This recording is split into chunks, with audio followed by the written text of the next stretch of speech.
ચાલો બધાને જય સ્વામિનારાયણ।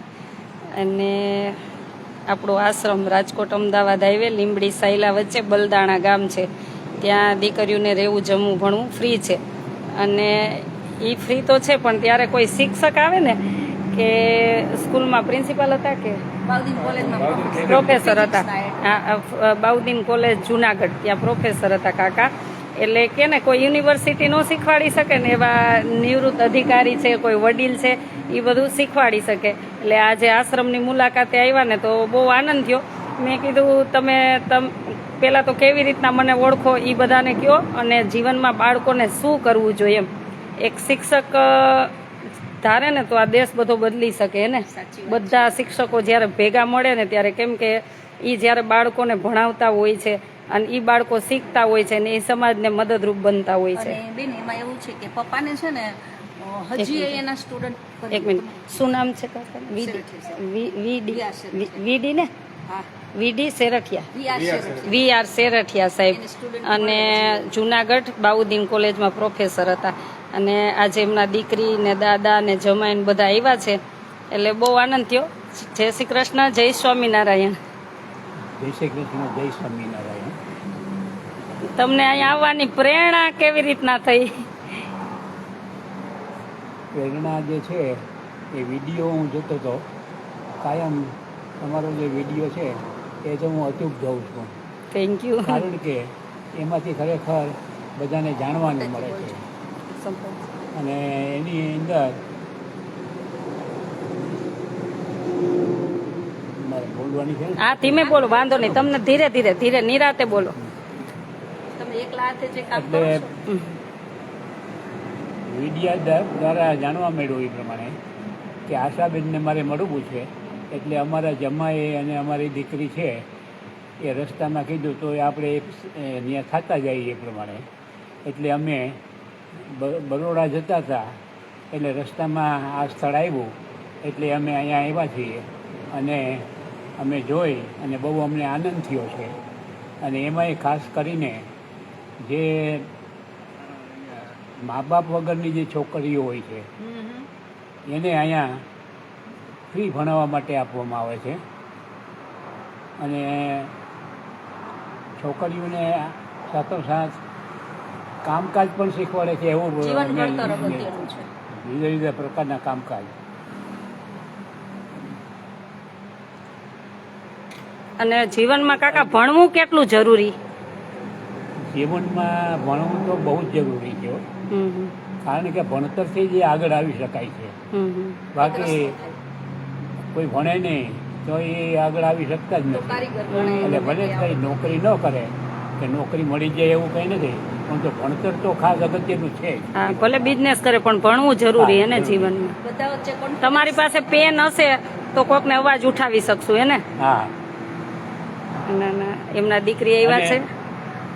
આશાબેનનું પણ જોયું કે એ જ્યારે જ્યારે પ્રવચન આપે છે ત્યારે એની રીતે, પોતાની રીતે એ રીતે આપે છે કે જોઈ જોઈને કે અથવા તો વાંચીને કે ક્યાંય હોય, પણ એનામાં એટલું બધું અખૂટ જ્ઞાન છે કે ખરેખર આપણે જાણવું જોઈએ, અને એના ઉપરથી પ્રેરણા મેળવી અને આપણને ખરેખર એક જાતનું મળે છે એ પ્રમાણે।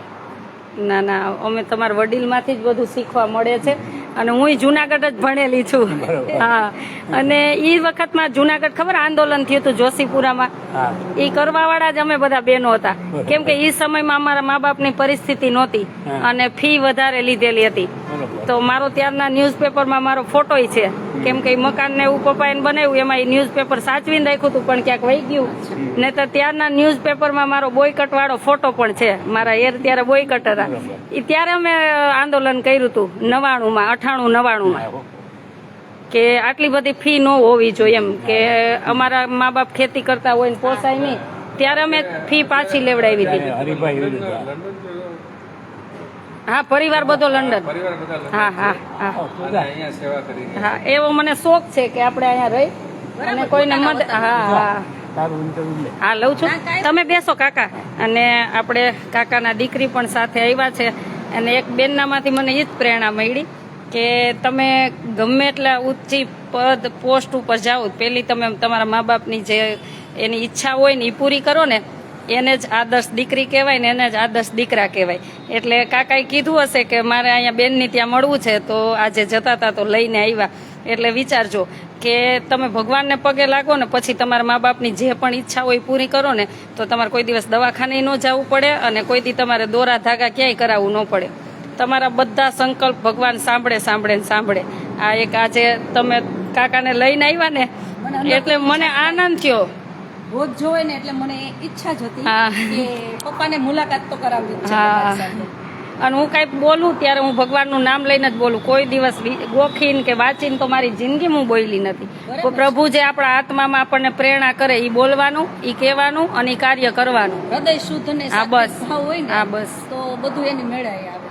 બરાબર છે. અને આશાબેન તમે એટલી નાની ઉંમર છે અને છતાં એટલા સમાજમાં પ્રેરણારૂપ કહેવાય કે નાના હોય ને તો એ પોતાની દુનિયામાં વ્યસ્ત હોય, ભોગવાદી આ માહોલમાં. બરાબર. તો તમારી આ પ્રવૃત્તિ જોવાની તો મને ઈચ્છા હતી. Thank you. પપ્પાની સાથે આજે મારી ઈચ્છા પૂરી થઈ. Thank you. અને મને ખરેખર આનંદ થયો. એક સ્ત્રી બીજી સ્ત્રીને સમજે ને ત્યારે આનંદ વધારે થાય. આનંદ થાય. બધું હેન્ડલ કરવું અઘરું છે. એમાંય યુવાન દીકરીઓને આમ કહો કે નિરાધાર હોય એને સંસ્કાર આપવા, ભણતર આપવું, એ બધું મેનેજ આ બધું કરતા મેં અત્યાર સુધી બેન 22 દીકરીઓને રજા આપી દીધી છે. વાહ, શું વાત શું કામે ને કે ઈ ક્યાંય રહ્યા હોય, ભણ્યા હોય, પછી કેવું કરે અહીં ભણવા આવે, હા. પછી તમે આવ્યા હોય તમને એમ થાય. મેં હવે તો બંધ કરી દીધું, દીકરીઓના હાથમાં નહીં આપવાનું કોઈ. અચ્છા. તમને એવું થાય કે આપણે દીકરીઓને 50, 100 રૂપિયા 200 રૂપિયા આપીએ તો ઈ કાંઈક લેવું એ લે. પછી આપણે ક્યાંક પિકનિકમાં લઈ જાય તો ઓલા મેળામાં લઈ જાય તો આવડી દીકરીઓ ગિફ્ટ લે ને છોકરાઓને ગિફ્ટ આપે. મારી પાસે પ્રૂફ સાથે પકડેલું બધું પડ્યું છે. હોઈ શકે. હું પછી ત્યારથી હું નક્કી કરું કે મારી પાસે ભલે 5 દીકરીઓ વધે પણ મારે આ બગાડ જોતો જ નથી. બરાબર છે. અને સ્ટ્રીક રહેવાનું, છોકરીઓને કઈ ઘટવા નહીં દેવાનું, પણ મને બીજા ફેન ફતુર મને નથી જોતા. સાઈડના આવા હા, ફેનફતુર હું આવે બીજે છે દી રજા આપી દઉં. તો પોતાના ટ્રેક ઉપરથી હટી પણ જાય. ત્યારે એમ થાય કે એના કોઈ પરિવાર હોય ને આપણે એને જાણ કરીને તો ત્યારે એમ કે શું કે ખબર એમાં શું હોય, અત્યારે તો દીકરા દીકરીઓને આવું હોય જ. એલા તમે આંધળું ક્યાં કહેવાય, આ જીવન એવું ના હોય. હું જો આ લાઈ દ્વારા કહું કે આ સડો થાય ને ત્યાંથી કાપો, નહીતર એક દિવસ છે ને આપણે એવું નથી કહેતા કે આ દીકરીઓ માટે, ગમે ત્યાં દીકરા દીકરીઓ માટે કે તમારા હાથમાં દીકરા દીકરીઓ નહીં રહે ને, આ આપણું દેશનું નાગરિક છે, આ બાળક આવતું ભવિષ્ય છે, એક દી બધું પતન થઈ જશે. 25-30 વર્ષ સુધીનું ઘડતર અગત્યનું છે, હા. દેખરેખ નીચેનું, સારી રીતે. અને એવું નથી કે ભણતર આપી દીધું બધી સગવડ. હા હા, એને બધું ટ્રેન કરો. અહીંયા અમારે ચૂલે રસોઈ દીકરીઓને કરવાની, બધું કરવું પડે. બધું Toilet શીખવાનું. bathroom એ સાફ આ બધું હું એમ જ કહું, અહીંયા જયારે એડમિશન લે ને ત્યારે એમ જ કહું, જો તમે આ રૂલ્સમાં રહી શકતા હોય તો અહીં રહ્યો. મારે દેખાડા માટે કોઈ આ મારી સંસ્થા છે જ નહીં. આ તમે વાત કરીને તો મને એક વાત સરસ યાદ આવી. હા. અત્યારે સંસ્થાઓ હોય, હોસ્ટેલો, હા. લેડીઝ હોસ્ટેલો હોય, એમાં હા. આપણે છોકરીઓને ગામડાની હા. માનીએ કે ભણવા, રાખીએ હા. અને ભણતા હોય. બરાબર. હા. હવે ત્યાં કોઈને ટોયલેટ બાથરૂમ સાફ સફાઈ કરાવે ને તો પેરેન્ટ્સ ઉપરાણું લઈને જાય કે અમારી છોકરીઓને ભણવા મોકલી છે, અમે થોડી કામ કરવા હા. મોકલી એ છે. એ વસ્તુ ખોટી છે. હા, ભૂલ છે. હું એમ કહું છું તમે બધું તમારા બાળકને શીખવાડો, જિંદગીમાં એ પાછળ ક્યાંય નહીં ક્યાંય પડે. નહીં રહે અને એનો પરિવાર એને સંભાળવાનો છે. આ કામ કર્યા વગર હા, કેમ ચાલવાનું છે? આપણે ક્યારેક એમ કહીએ ને કે ફોરેનમાં આ રૂલ્સ, તો ઘણા નોલેજ વગર ના હોય ને તેમ કે ફોરેન રહેવા વહી જાવ ને. અરે ફોરેન વહી જાય એવું નથી, પણ તમે શીખો તો ખરા કે ફોરેન આગળ કેમ છે અને તમે પાછળ કેમ છો. સ્વયં શિસ્ત. કેમ કે ઈ લોકો નાનામાં નાનું કામ કરતા શરમાતા નથી હા. અને આપણે બધાને નાનું કામ કરતા શરમ થાય છે. અને અહીંયા ગંદકી કરે નાના. બરાબર. હવે ત્યાં અમે કેનેડાથી હું આવી હા. ને તો નાના બાળકોથી લઈને એની સ્કૂલ એકદમ ચોખ્ખી હા. છે. બિલકુલ ગંદુ ના હા. કરે. અને અહીંયા આપણે કોઈ ચોખ્ખાઈમાં યંગ જનરેશન એ નથી હા. માનતી.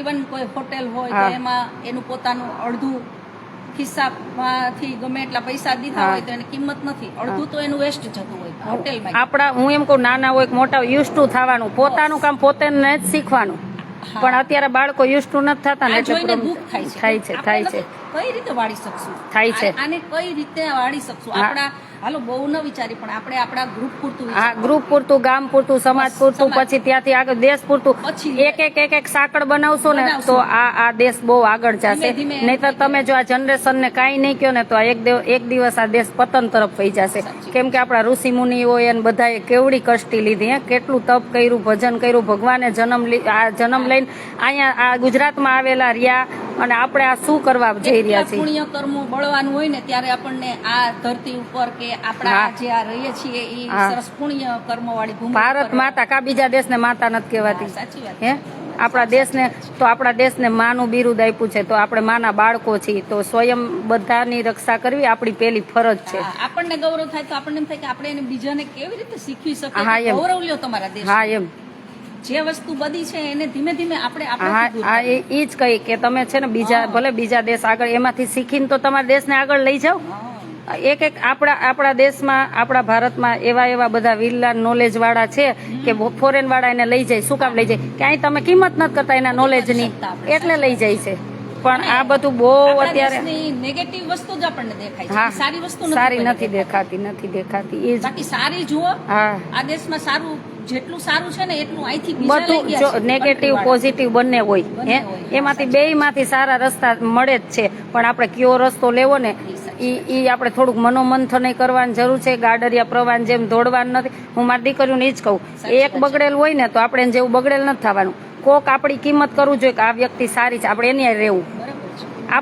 આપણી સાથે બધા રહેવા માટે છે ને લોકો આવવા જોઈએ. ભલે છેલ્લે આપણે એકલા વધી, હા, બરાબર. પણ આપણે આપણી ઈમાનદારી ક્યારેય છોડવાની નહીં. ભલે પછી આપણી ઉપર જેવા કાવા દેવા થાય, પણ આપણે આપણી ઈમાનદારી ઉપર તો જવાબ દેવાનો છે. અહીં કોઈને નથી દેવાનો જવાબ, આપણે કુદરતને દેવાનો છે. આપણા ગ્રંથો ત્યાં ફોરેનમાં જીવાય હા. છે, એના અનુવાદન થયા છે ઇંગ્લિશમાં, બરાબર, પણ આપણે ગુજરાતી વાંચી નથી શકતા. બેન સારા ત્યાં પુસ્તકો. છે ને નિયમ ધર્મ આપણા ઋષિમુનિઓ કહીને ગયા છે. અત્યારે તો બધા પાડતાય નથી. હે હા. તો ત્યાં ફોરેનમાં 3-3 દિવસ બધા નિયમ ધર્મ બેનો પાડે છે. એના હસબન્ડો રસોઈ કરીને ભગવાનને હા, થાળ સાચી જમે, વાત છે. પોતે જમે છે, એટલે સુખી છે. આપણે એમ કહીએ હવે એ તો આમ છે ને આમ છે, પણ એલા પાડવું હોય પાડો, ન પાડો તો કઈ નહીં. પણ આ જયારે ઋષિમુનિઓ હતા ને ત્યારથી આ ચાલ્યું આવે છે. કઈ નવાઈનું આપણે નથી બધું નથી કરતા, કર્યું. પણ આપણે જેટલું લુપ્ત થતું જાય એટલું દુઃખ આવવાનું જ છે. એમાં કોઈ સંશય જ નથી. અત્યારે આપણે ટ્રેકથી હટી જઈએ છીએ ને એટલે આ બધી વસ્તુ આ વૃદ્ધાશ્રમો વધતા જાય ત્યારે આપણને એમ થાય કે એક તમે તમારા મા બાપને સાચવીનું નથી શીખવાડી શકતા. હે તમે એને મિલકત આપો, પ્રોપર્ટી આપો, તમે એને બધું આપો, પણ એક તમને સાચવી શકે એવા સંસ્કાર નથી આપી શકતા. હા, ઈ જ અઘરું છે. કદાચ કેમ સંસ્કાર આપી શકાય? હું ઈ હા જ એમ વિચારવા જેવું છે. કદાચ તમે સંસ્કાર આપ્યા હોય ને કર્મને લઈને તમને ન સાચવતા હોય તો હું એમ કહું તમારી મિલકત એવા છોકરાને શું કામ આપો છો? તમે આ તમારે વાત જાતે બધું કરી લ્યો ને. આ મારી એક સિસ્ટર છે ને એ એમડી છે બરોડા. હમ. હવે પપ્પા બીમાર હોય ને તો મહિનો દિવસ રોકાઈ જાય. મારી હોસ્પિટલનું જે થવું હોય થાય, મને કાંઈ ફેર નથી પડતું. બરોબર જ મારા છે ને. મમ્મીને, એમ કે બીમાર હતા ને ત્યારે ઈ 1 મહિનો એનું બધું કામ કમ્પ્લીટ કે મારું જે થવું હોય થાય. મમ્મી પાસે એ છે એન્ડ સુધી હતી. જ્યારે એને દેહ છોડ્યો ને સ્વર્ગવાસ થયા ને ત્યાં સુધી એની ઉપર અમે 7 મહિનો કહ્યો ને કે હું કેનેડા હતી, હા. 6 બહેનો ત્યાં હતી. પણ સાચું ઈ જ છે ને કે તમે તમારા મા બાપને પેલા સાચવો, પછી તમે એને સાચવવામાં મંદિરે નહીં જઈ શકો. જો અઘરો હતો હો બેન. હા હોય તમે મા બાપને સાચવવા મંદિરે નહીં જઈ શકો ને તોય ભગવાન દુખી નહીં થાય. ઈ એમ જ કહેશે કે તમારા મા બાપને પેલા સાચવો. હે અત્યારે વૃદ્ધાશ્રમમાં હું તો વૃદ્ધાશ્રમ વાળાને 2 હાથ જોડીને કહું છું કે તમે એવા વૃદ્ધોને લ્યો કે જેને દીકરા નથી, દીકરીઓ નથી, એને લ્યો. અને ઇન કેસ કોઈ દીકરા દીકરીઓ છે આપણે એને લીધા તો તમે એને કહો તમારે પ્રોપર્ટી અહીં આપી દેવાની, તમે સરકારને આપી દો. દેશ ઉપર ઘણું દેણું છે, ઉતરી જશે. હે હું સરકારને કેટલી વખત લેટર લખો કે તમે એવો કાયદો લાવો કે જે મા બાપને ન સાચવે ને એની પ્રોપર્ટી વૃદ્ધાશ્રમમાં મૂકે તેને દેવાની, નહીં તો તમારે જપ્ત કરી લેવાની. જોજો હમણાં બધા નથી સાચવવા માંડતા. હે કાકા સાચવવા માંડશે કે નહીં મા બાપને બધા? હા, ચોક્કસ કેવા સરસ સાચવશે. ફેર તો પડે જો. હા, અને સરકાર જો આવો કાયદો લાવે ને તો દેશનું દેણું ઓછું થઈ જશે. હા, સાચી વાત છે હે પ્રોપર્ટી હમણાં જપ્ત કરવા માંડશે ને તો મા બાપને બધા સાચવવા માંડશે. પણ હું તો તમારા તમને બેન લઈને આવ્યા ને એમાંથી મને ઘણી પ્રેરણા મળી કે દીકરા દીકરીઓ હોય ને તો જે મા બાપની ઈચ્છા હોય, કેમ કે એને ક્યારનું કાકાને આવવું હતું આશ્રમે તો તમે લઈને આવ્યા.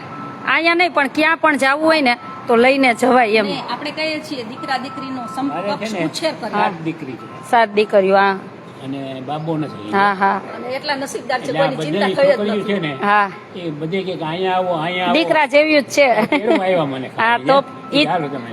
પણ મારી ભાભી છે ને 3 બેનું જ છે, તો 3 એવી બેન, એકથી એક એમડી ડોક્ટર છે, અને મારી ભાભી પણ આ લેબોરેટરીનું, અને ત્રીજી છે ઈ પાછી એમડી હમણાં થઈ જશે. તો આમાં દીકરા દીકરીઓનો શું ભેદ છે? કાંઈ જ નથી ને, હે નથી કાંઈ ભેદ. આ જમાનામાં દીકરા દીકરીઓનો ભેદ રાખવા જેવો જ નથી. દીકરીઓ પણ દીકરા સમાન જ અત્યારે મા બાપની સેવા કરે જ છે. રીતે કરીએ છીએ ને. સાચું જ છે. અમે કોઈ દિવસ કામ જ નથી કર્યું. પપ્પાની ઘરે ભણતા ત્યાં સુધી મમ્મીએ અમને કામ જ નથી કર્યું. અમને ભણવાનું જ પ્રોત્સાહન કર્યા છે. બધાને ભણાવ્યા ગણાવ્યા ને બધાને પગભર રાખ્યા. તો આપણી ફરજ છે ને કે એને જે જરૂરિયાત છે એ આપણે પૂરી કરવી. આપણે બાળક હોય ત્યારે આપણે ચાલતા હોય પડતા હોય તો એ જ આપણને ઊભા કરતા હોય. તો ગટપણમાં એ ગઈઢા થાય તો આપણી ફરજ છે. એ ચાલી ન શકે, ખાટલા વવું હોય તો આપણે સેવા કરવાની. મારા મમ્મી ને પપ્પાની મોઢે અમે હજી સુધી નથી સાંભળ્યું કે અમારી છોકરીઓ આગળ કોઈ દી કામ નથી કરાયું, ભણાવી છે, લાઈન લગાડે. મારા પપ્પાએ કે મમ્મીએ કોઈ દી એમાં શું, અમારી જવાબદારી છે. અમારું હતું ને કર્યું ને, એ એવું જ કે અમે કહીએ ને તો એમ એવી વાત નહીં કરવાની, અમારું હતું ને અમે કર્યું ને. બરોબર જ છે. અમને ખીજાય ને એવું કહેતા. ને પપ્પાએ કોઈ દી નથી કીધું કે મેં છોકરીને ભણાવી. એવો કોઈ દિવસ કોઈની ઉપર પેલું ઓલું ના કરો. હું આજે જ એક વિડીયો હમણાં તમે આવ્યા ને પેલા ભગવાન થાળ જમાડીને જોતી હતી. એક મહારાજ હતા સનાતન ધર્મના, એટલું સરસ પ્રવચન કરતા હતા કે અત્યારે જેનામાં સારા સંસ્કાર ને સારું નોલેજ છે ને એને આગળ કરો તો આ દેશમાં કંઈક થશે. તમે કાં રૂપિયાવાળાના હાથમાં વેચાઈ જાઓ છો અને કાં ન કરવાના કાર્ય કરે એના હાથમાં તમે તો આ દેશનું સમાજનું કંઈક સારું થશે. કેમ કે આપણે જોઈ છીએ કે એટલા બધા અત્યારે દૂષણો વધતા જાય છે, વધતા જાય. એક દિવસ આ ભાવિ પેઢી પૂર્ણ થઈ જશે. માણસ છે ને બેન, આ સમયમાં એને સમજી નથી શકતા. હા, કરી સાવ સાઈડમાં કરી દેવામાં આવે છે. ઈ તમે જો ગાંડામાં ગણતરી કરે અને ખોટા હશે ને, હા, ઈ પાંચમાં પૂજાય છે. હા, હા, પાંચમાં પૂછવાની ને એવું છે. હા, મને જ હું મારા વિચારો છે ને એ મારે ખોટું કરતા હોય કે આમ તેમ મારા વિચાર ન ભળે એટલે હું બોલ દઉં. મારે કેટલા સંબંધ કટ થઈ જાય, ભલે ને થઈ જાય. હું એક જ સિદ્ધાંતથી જીવું છું કે મારે ઉપર જવાબ ભગવાનને દેવાનો છે. આ જગતમાં કોઈને દેવાનો નથી. એટલે કર્મ કરવાનું બસ. કાકા શું કેવું? હે, ગમે તેટલા મારી પાસે રૂપિયા હશે તોય પૈડા રહેશે. છેલ્લે તો કર્મ જે કર્યું હશે ને પ્રભુ એનો જ હિસાબ લેવાનો છે કે તું શું કર્મ કરીને આવી. કઈ એવું તો પૂછવાનું નથી કેટલા રૂપિયા કમાણી, શું કર્યું ને શું ઓલું કર્યું. ઈ એક જ પૂછશે કર્મ ખોલવાનું, શું શું કર્મ કરીને આવ્યા. કુદરતી રીતે જીવ જ્યારે જતો હોય, હા, ઉંમર હોય કે XYZ દરેક માટે છે, ત્યારે કોઈને એવું યાદ નથી આવતું રૂપિયા પ્રોપર્ટી. ત્યારે એને યાદ આવે કે મારો ઓલો સ્વજન મળવા આવે તો સારું, કે મારો એક સ્વજન દૂર છે તો કેમ કેમ નથી આવ્યો, અત્યારે હાજર છે. એટલે ઈ એક ખબર નથી, આ કુદરતની એક માયાને લીલા છે. પૈસા તો આપણે ઉભા કર્યા છે ને, આપણે આપણી સગવડતા વિનિમય માટે. ભગવાન શું કામ બેન માયા મૂકે છે ખબર છે? ભગવાન જોવા માટે માયા મૂકે છે કે આને ભગવાનમાં કેટલું છે, એના કર્મોમાં કેટલો પ્રેમ છે, સગાવાલામાં કેટલો, બાળકમાં કેટલો. એટલે પ્રેમ જ ભગવાન એવો મૂકે છે. પણ એ બધાથી પર રહી અને આપણને જેને જન્મ આપ્યો, 9 મહિના આપણી રક્ષા કરી, એ કુદરતને આપણે 1% આપવાનો છે. આભાર માનવાનો. હા, એટલા માટે આ બધું કર્મ એ બહુ બધી. હું તો કર્મનો સિદ્ધાંતનો રોજ એક પ્રકરણ વાંચું ને ત્યારે મને ઊંઘ આવે. બહુ આનંદ થયો બેન. વિચાર હે ને એકાબીજા સમજવા વાળા મળે ને તો આપણને આમ સંતોષ જ ન થાય. હે કાકા? કેટલી આપણે થઈ ગઈ. Thank you. વાહ ભાઈ, તમે બધા આવ્યા, બધાનો ખૂબ ખૂબ આભાર. બેસો બેસો. તમે હા, તમે બધા આવ્યા આશ્રમે એટલે બહુ આનંદ થયો. અને આવતા રહેજો. આપણા બધાનો જ આશ્રમ છે. આ તો વ્યવસ્થાના ભાગરૂપે હું સંભાળતી હોઉં છું. હું તો બધાને કહું આપણા બધાનો આશ્રમ છે. ભલે મેં બનાવ્યો, મારે પરિવાર જગ્યા આપી, પણ મારું કાંઈ નથી. હું ખાલી હાથે 3 કિલ્લાની આવ્યા હતા ને 3 કિલ્લાની રાખ થઈને જવાનું છું. મને આટલી જ ખબર છે. એટલે આપણા બધાનો જ છે. તો બધા તમ તારે આવતા રહેજો. અને જે પણ ભગવાને તમને કઈ શક્તિ આપી ને સારા વિચારની તો અમને આપજો. એવું નથી કે આપણને જ ખબર પડતી હોય, બીજામાંથી જાણવા મળે ને એ એક ગુરુ જ છે આપણા. જો આશાબેને અમને કેટલો સરસ એનો સમય આપ્યો. એની પાસેથી અમે એમ કહો ને કે ઉંમર નાની છે પણ અમે પ્રેરણા પામ્યા અને પપ્પાની ખાસ ઈચ્છા હતી. મને બહુ આનંદ થયો. તમારો આભાર. મને કોઈ આવા વડીલ આવે ને એટલે મને બહુ આનંદ થાય. અને કાકા હું કહું તો મારી કોઈ યંગ ફ્રેન્ડ નહીં હોય, હશે તો 2-3, પણ મારા બધા વડીલ જ ફ્રેન્ડ. મારી બધી ફ્રેન્ડ છે ને લંડન છે, 60 વર્ષ હોય, 55, હું જઈશ એટલે બધા મને મળશે. તો મારી બધી ફ્રેન્ડ એજ વાળા. એટલે બહુ મને આનંદ થાય કે એની પાસે જે શીખવા મળે ને એ યંગસ્ટર પાસે ન મળે. હા, અને હું હંમેશા બેસવાનો આગ્રહ ગમે ત્યાં રાખું ને તો મોટા વ્યક્તિ સાથે જ રાખું. યંગસ્ટર સાથે બેસું, ઓછી બેસું. ક્યારેક મજાક મસ્તી ને એવું હોય તો આપણે એમ થાય કે એને લાડે લડાવી, પણ બહુ ઓછી. જ્યાં બેસવાનું વધારે મારે બધા વડીલો મને બહુ ગમે કે એની પાસે જે શીખવા મળે ને એવું ક્યાંય ન મળે. ભલે ઘણા ભણેલા નહોતા વડીલો, પણ એનામાં ગણતર બીજા માટે કરી છૂટવાની જે ભાવના, ગણતર બહુ હતું. ખૂબ જ સારું એને આભાર. થેન્ક યુ, તમે બધા આવ્યા એનો આભાર. ધાર્યું નહોતું કે આપણે એટલો સમય લઈ હા. લઈશું તમારો. ચાલો બધાને જય સ્વામિનારાયણ. કોઈને અમારી વાણીથી દુઃખ થયું હોય તો રાજી રહેજો, અને અમારા વિચાર રજૂ કર્યા છે, કદાચ કોઈને દુઃખ થયું હોય તો રાજી રહેજો અને માફ કરતા રહેજો. ચાલો, જય સ્વામિનારાયણ.